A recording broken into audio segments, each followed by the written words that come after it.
तो चलिए शुरू करते हैं ऋग्वैदिक काल के आधिकारिक एवं उनके कार्य को पढ़ना। तो पिछले वीडियो में हम लोगों ने जाना था कि क्या हुआ था आगे के समय में, पीछे के समय में ऋग्वैदिक काल, उसके पहले काल को हम लोग क्यों नहीं मानते हैं कि उस समय राज्य बना था। आज हम लोग देखेंगे कि ऋग्वैदिक काल में क्या क्या था। ठीक है, ऋग्वैदिक काल को जानते हैं।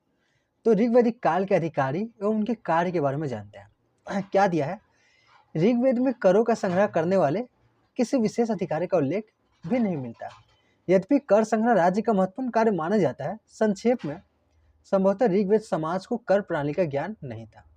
तो देखो, अगर कोई भी राज्य होगा तो राज्य का पैसा कहाँ से आता है? राजा अगर होगा तो राजा को पैसा चलाने का माने पैसा कहाँ से आएगा? मेन पूरा राज्य को चलाने का तो वो आता है कर से। लेकिन ऋग्वेद काल में ऐसा कोई कुछ नहीं मिला है कि उस समय कर लिया जाता हो, ऐसा नहीं मिला है। ठीक है, तो इससे पता चलता है कि उस समय क्या था कि उतना बढ़िया सा राज्य चला हुआ नहीं था। ठीक है, हम लोग समझ रहे हैं कि राज्य की उत्पत्ति कब से हुई, तो हम लोग देखते हैं कब से हुई। तो सैनिक कार्य के बारे में पढ़े हैं। तो इसी प्रकार यद्यपि सेनानी नामक पदाधिकारी भी उल्लेख मिलता है, लेकिन जिसका खर्च राजा द्वारा वसूल किए जाने वाले करों से चलता हो, ऐसी अस्थायी सेना का अस्तित्व का भी कोई प्रमाण नहीं मिलता। ठीक है, राजा दूसरों से, अपने लोगों से टैक्स लेकर के उन लोग को देता हो, ऐसा कोई प्रमाण नहीं मिलता है। ऋग्वेद में सेना शब्द बहुत बार उल्लेख मिला है, 20 बार ये सब है। ठीक, और इस समय तो मैंने ऐसा समझा गया कि ऋग्वैदिक काल में जो हथियार वाले जो सेना थे वो आम जनता ही था। उस समय का हथियार क्या होता था? तीर धनुष हथियार होता है। तो सबके घर में तीर धनुष था ही, जिसको जब भी क्या करना होता था, लड़ाई उड़ाई करना होता था, अपना तीर धनुष निकाल लेगा, चल जाएगा लड़ाई करने। जो जनता होता था वही वहाँ का सेना भी होता था। ठीक है, तो इस प्रकार अच्छा है। कुछ लोगों के पास था रथ और कांसे के हथियार। ठीक है, तो युद्ध में वज्रपति कुलपाओं की नेतृत्व करता था। तो ज़्यादा कुछ नहीं था यहाँ पर। सैनिक कार्य कैसा था? तो सैनिक कार्य पूरा अच्छा से सैनिक रखा हुआ, राजा के पास बहुत सारा सेना हो और उसका पैसा, उसका खर्च राजा उठाता हो, ऐसा कुछ नहीं मिला। जो आम जनता थी, माना जाता है कि वही लोग सैनिक थे, वही लोग अपना रहता भी था और सेना भी काम करता था, मतलब उसके पास हथियार उथियार चलाना वलाना आता था। ठीक है, आगे पढ़ते हैं। पुलिस कार्य। पुलिस कार्य उस टाइम कैसा था? तो उस समय जो कुछ हम लोग को जानकारी मिलता है कि उस समय कुछ अपराध होते थे। अपराध किस तरह के होते थे? तो उस समय चोरी, सेंधमारी। सेंधमारी क्या होता है? चोरी करने के इरादे से किसी इमारत में घुसना, उसको सेंधमारी कहा जाता है। तो ये सब चोरी, सेंधमारी, बटमारी, जो मारकर छीनने वाला, ठीक है, जो लुटेरे लोग होते हैं उन लोगों को बटमारी। जुए में बेईमानी, खासकर गाय की चोरी के बहुत सारे जिक्र मिलते हैं उस समय के इतिहास में। ठीक है, राजा लोगों पर नजर रखने के लिए गुप्तचरों से काम लेता था, जिसको स्पस कहते हैं, कहे जाते थे। आज भी स्पाई कहा जाता है, ठीक, एजेंट कहा जाता है। उग्र और जीवगव नामक अधिकारियों का काम शायद। तो ये सब है न्याय व्यवस्था। तो पुलिस कार्य कैसा था? तो ये सब हम लोग को मिलता है देखने का, और इसके लिए कोई कोतवाल भी होगा, पुलिस वुलिस भी देखेगा, इस पर नियंत्रण करेगा। न्याय व्यवस्था कैसी थी? तो सजाएं उतनी कड़ी नहीं थी उस टाइम। देखो, ऋग्वैदिक काल का ऋग्वैदिक काल बहुत बड़ा समय आता है, 1500 लेके 600 तक आता है। ठीक है, 1500 ईसा पूर्व से लेके 600 ईसा पूर्व। तो ये बहुत बड़ा काल है। तो इसको दो भागों में बांटा गया है, ऋग्वैदिक काल और उत्तर ऋग्वैदिक काल। तो उत्तर ऋग्वैदिक काल में चीज़ें अलग थी और वैदिक काल में चीज़ें अलग थी। हम लोग वैदिक काल के बारे में पढ़े, इसके बाद हम लोग उत्तर वैदिक काल के बारे में पढ़ेंगे। ठीक है, तो वैदिक काल में न्याय व्यवस्था कैसी थी? तो वैदिक काल में सजा उतनी कड़ी नहीं थी। परवर्ती काल में जितनी परवर्ती काल में होंगी, परवर्ती में इसके बाद वाले समय में मनुष्य की हत्या करने की क्षतिपूर्ति के रूप में 100 गाय देनी पड़ती थी। मनुष्य की हत्या करने की क्षतिपूर्ति के रूप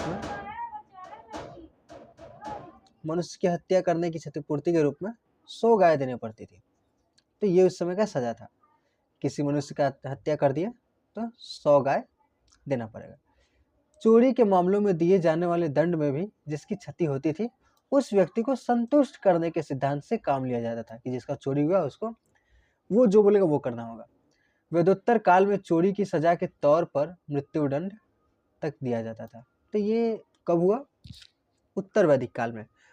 वैदिक काल और उसके बाद वाला वैदिक काल में ऐसा होने लगा कि चोरी के लिए मृत्युदंड। ठीक है, बहुत ज़्यादा किसी को बहुत जोर भूख लगाया जाए, कुछ चुरा लिया, उसके लिए मृत्युदंड हो जाएगा। रोटी चुरा लेगा तो ऐसा गलत है ना। ठीक, लेकिन ऋग्वैदिक काल में निजी संपत्ति को इतना अधिक महत्व प्राप्त नहीं हो पाया था कि उसके संबंध में किए गए अपराध का दंड कितना कठोर होता। तो ऋग्वैदिक काल, पहले वाले ऋग्वैदिक काल में, संक्षेप में इस काल में दंड व्यवस्था उतनी सुगठित और कठोर नहीं थी, बाद में जाके और कठोर हो गया। ठीक है, राज्य अधिकारीगण तो जिन्हें नागरिक सेवक भी कहा जा सकता है, ऐसे अधिकारियों की संख्या विशेष नहीं थी। लगभग आधे दर्जन माने 6 अधिकारियों का उल्लेख हमें मिलता है, जैसे महिषी, पटरानी, पुरोहित, कोषाध्यक्ष, रथी, जो मूलतः राज की वस्तु राजकृपा का वितरण करता था, तक्षण और दूत। इन सब का उल्लेख उत्तर वैदिक काल के रत्निनों की सूची में हुआ है। ठीक है, कॉल आने लगता है तो रुक जाओ 1 मिनट। आगे देखो, रत्निनों की सूची में हुआ है। इस सूची में ऋग्वैदिक कालीन सेनानी भी शामिल है, जो शायद कुछ दीवानी कामकाज भी करता था। ऋग्वैदिक राज्य में रथों का महत्व के कारण ऋग्वेद के सार भागों में भी रथी को बहुत ऊंचा स्थान दिया जाता है।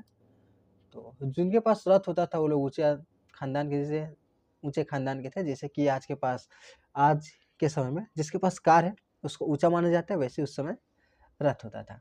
ठीक है, लेकिन कुल मिलाकर इस काल में भी हमें एक ऐसे अस्पष्ट तंत्र प्रमाण अवश्य मिलते हैं जो शासन की न्यूनतम आवश्यकताओं की पूर्ति कर सकता था। इस काल में हमें किसी विधि संहिता की कोई जानकारी नहीं मिलती है। एक जनजाति सभा संगठन पूरी तत्परता से काम करते थे और सभी जनजाति मामलों को देखरेख करते थे, इसलिए राजा के करने के लिए कुछ विशेष रहा नहीं जाता था और इसलिए राज्य कर्मचारियों की संख्या बहुत कम थी। ठीक है, तो ये क्या है? वैदिक काल में राजा के लिए कुछ करने के लिए था नहीं और बहुत बड़ा साम्राज्य भी होता नहीं था। ठीक है, छोटा सा गांव में कुछ कबीला लोग रह रहा है, अपना ही जनजाति का आदमी लोग है, उसी में जो सबसे शक्तिशाली है वो राजा बन गया। ठीक, तो ऐसा ही होता था। ठीक है, तो इसके बाद देखते हैं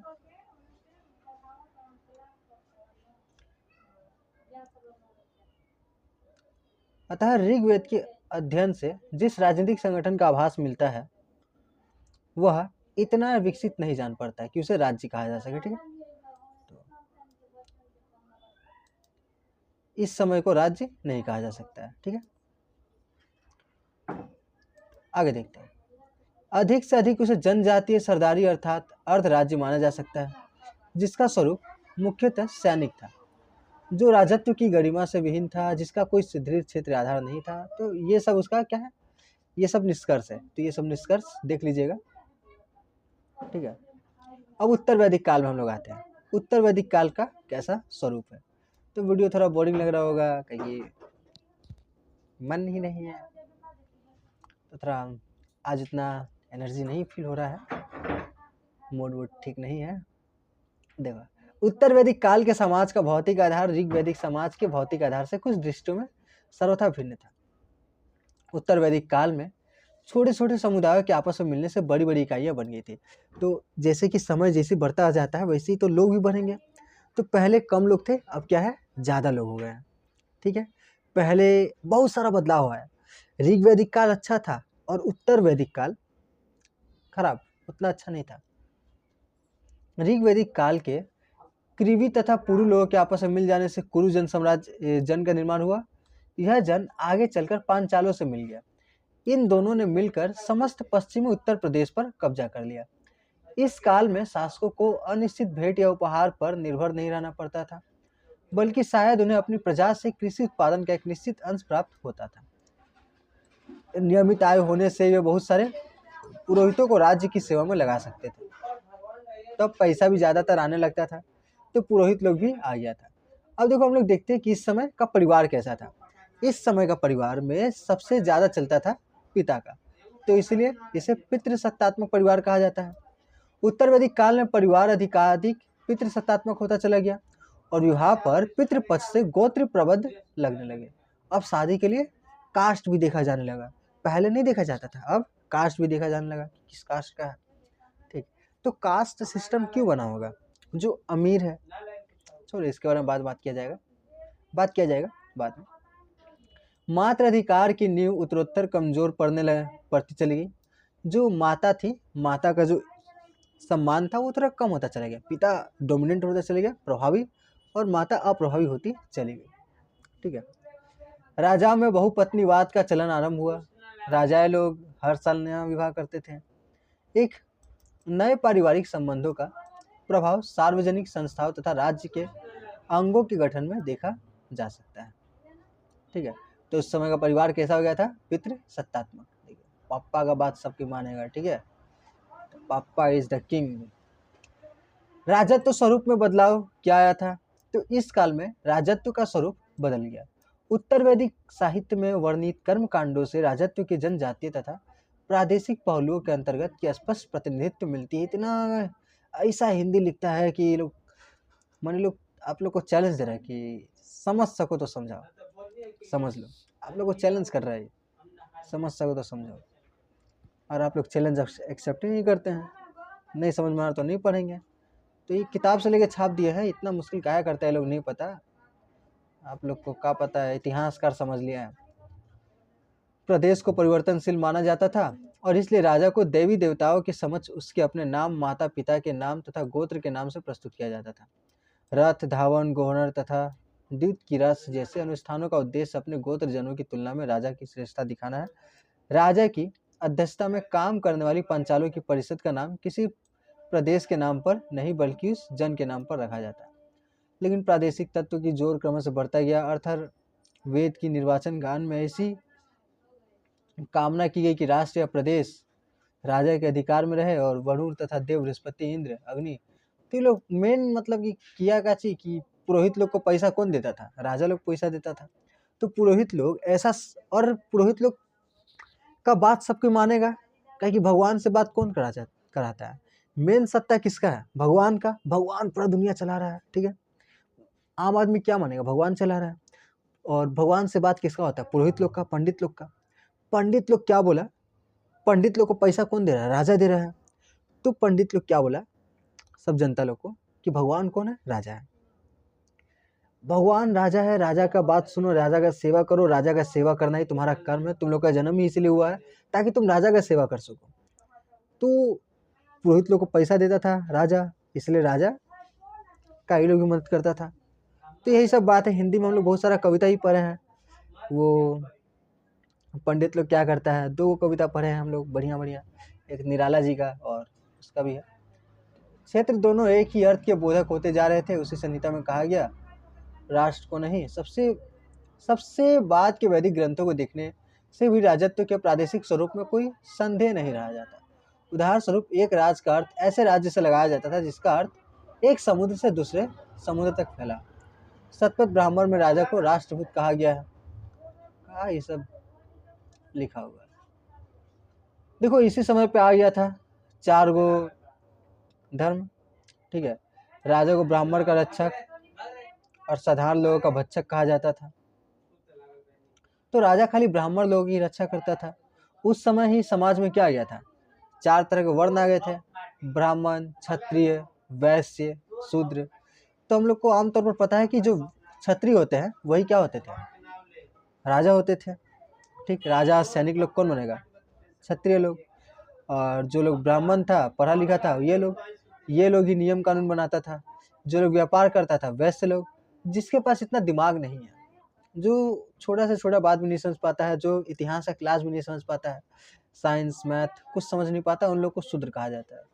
मानो उस क्लास के उस समय के हिसाब से ये बनाया गया था ऋग्वैदिक काल में।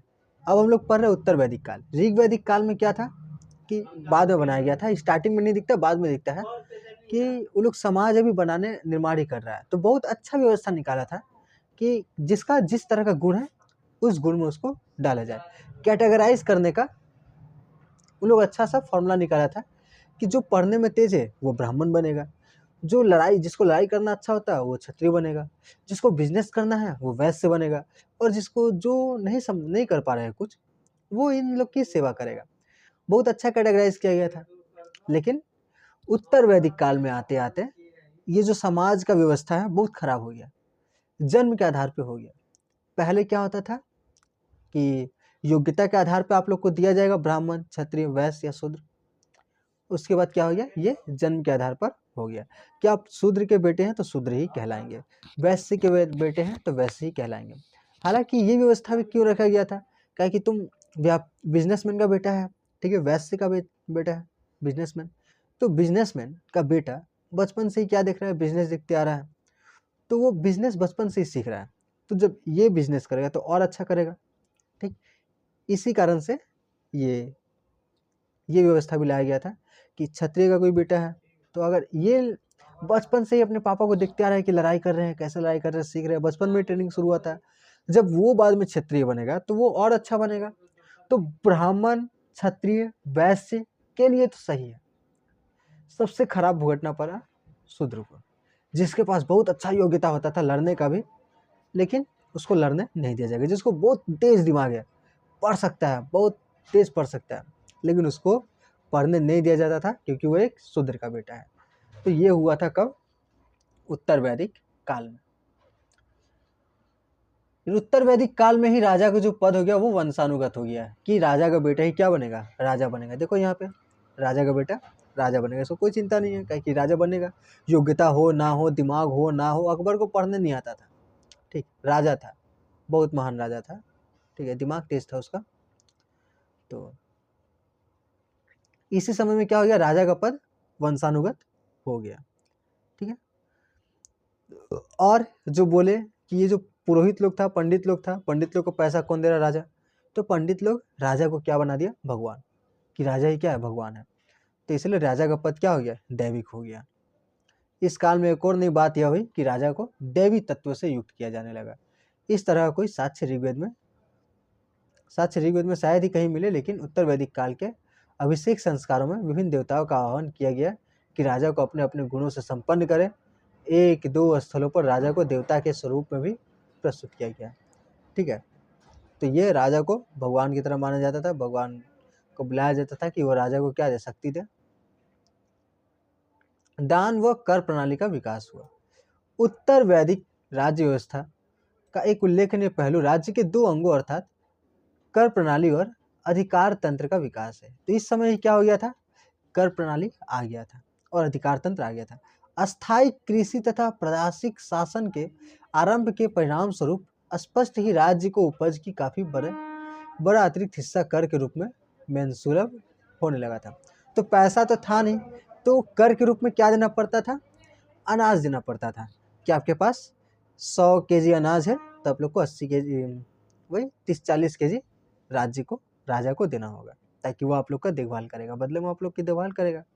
क्या करता है, हम लोग अपने कमाई का पैसा देते हैं सरकार को, वो क्या करेगी, हम लोग का देखभाल करती है, ठीक।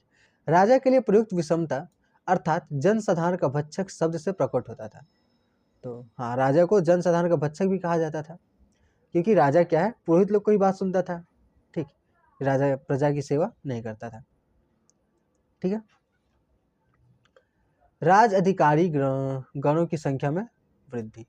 इस समय क्या हुआ था, जो राजा के लिए काम करते थे वो लोग बढ़ गए थे, काहे कि पैसा ज़्यादा आ रहा है, अब उसके पास और ज़्यादा लोग होंगे काम करने के लिए। पहले कम लोग थे, अब क्या है, ज़्यादा लोग हैं, सैनिक भी ज़्यादा होंगे। और पहले तो ऋग्वैदिक काल में सैनिक कैसे था, अब पहले तो अपना अपना घर में काम कर रहा है सब, लड़ाई वड़ाई हुआ तो निकाल लो तीर धनुष घर में से।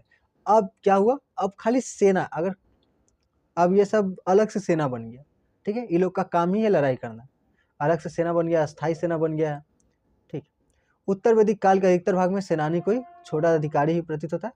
तो आप लोग एक लाइन में उत्तर लिख सकते हैं, आप लोग दे देंगे इधर कच्ची हेडिंग एग्जाम में अगर आया तो, और उसके बाद 2-3 लाइन में आप लोग आंसर लिख देंगे कि उत्तर वैदिक काल में जो लोग घरों में रहते थे, किसान उसान जो भी काम वाम करते थे, वही लोग सेना थे, वही लोग सेना में भर्ती हो जाते थे। जब लड़ाई लगता था तो वो लोग अपना तीर धनुष लेके निकल आते थे लड़ाई करने के लिए। लेकिन उत्तर वैदिक काल में क्या हुआ कि अस्थायी सेना का निर्माण हुआ। उनके खाने के लिए कौन देता था, गांव के लोग, कर देते थे। ठीक है, उतना डिटेल में नहीं जाने से भी ठीक है। पुलिस व्यवस्था तथा आंतरिक दंड व्यवस्था। ठीक है, उदाहरण के लिए पुलिस व्यवस्था के विकास का कोई संकेत उत्तर वैदिक काल साहित्य से नहीं मिलता। शायद ऋग वैदिक काल के पुलिस अधिकारी अब भी काम करते रहे।